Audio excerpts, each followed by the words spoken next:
Last week, I watched my mom fall asleep on the couch, the same way she used to wait for me when I was younger. And it hit me. She's been losing sleep over me for 30 years.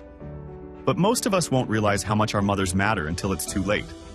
Until that empty chair at Christmas, until that phone that doesn't ring anymore, until those Sunday dinners become just memories. Let me take you back to a moment that broke me. It was just another Tuesday evening.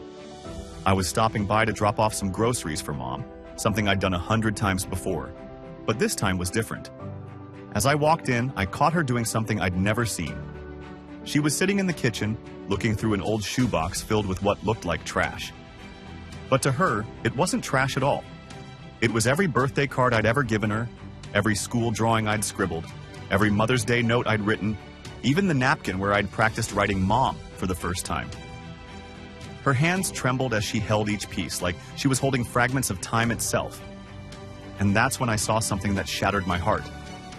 She was organizing them by date, making sure they were preserved perfectly, because to her, these weren't just papers, they were pieces of her heart. I stood there, frozen in the doorway, watching her relive 30 years of memories while I couldn't even remember the last time I'd written her a card. You see, our mothers live in a different timeline than we do. While we're rushing forward, chasing deadlines, building careers, raising our own families, they're treasuring moments we've already forgotten. That macaroni art you made in 2nd grade? She still has it. That terrible poem you wrote her when you were 10? She can recite it by heart. That blurry photo from your first school play? It's still in her wallet. Because mothers don't just give us life. They spend their entire lives keeping our memories alive. But here's what keeps me up at night. While I was growing up, becoming who I am, my mom was quietly watching her own timeline shrink. Every first in my life was a last in hers. The last time she'd rock me to sleep, the last time she'd walk me to school, the last time I'd need her to check under my bed for monsters. And she knew each time, but she never said a word, because that's what mothers do. They celebrate our independence, even when it breaks their hearts. Yesterday, I found a voicemail from 2019. Mom calling just to say she loves me and asking if I remembered to eat dinner. I've saved it all this time because somehow I knew these ordinary moments, these simple check-ins, would become precious one day. Think about your mom right now.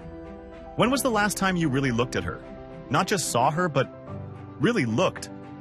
Did you notice the new wrinkles around her eyes? The way her hands aren't as steady as they used to be?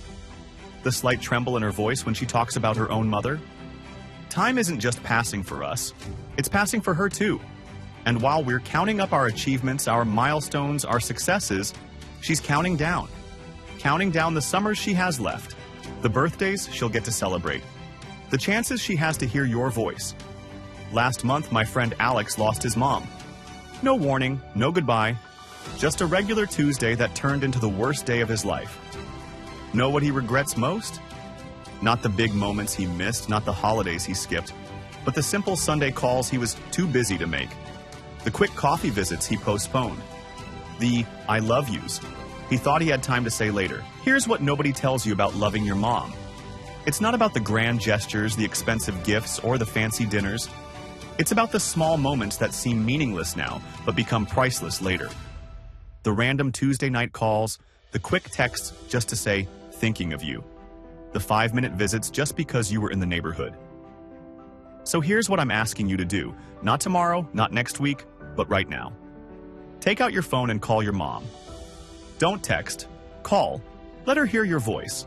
Tell her about your day, ask about hers, let her ramble about her garden or her new recipe or the neighbor's cat. Just listen. Because one day you'd give anything to hear those stories again. 2025 isn't just another year on the calendar. It's 365 opportunities to make your mom feel loved. 52 chances for Sunday dinners. 12 months of making memories. Countless moments that can never be replaced. Because watching my mom organize those precious memories, I realized we don't get to choose how long we have our mothers, but we do get to choose how much love we give them while they're here. And in the end, that's all that really matters. Not the career milestones, not the money in our bank accounts, not the size of our homes, but the love we gave back to the woman who gave us everything without keeping score. So maybe, just maybe, 2025 is the year we stop taking our mothers for granted and start treating every moment with them like the gift it truly is. Because while we're busy planning our futures, our mothers are quietly treasuring our past and hoping they're still part of our present.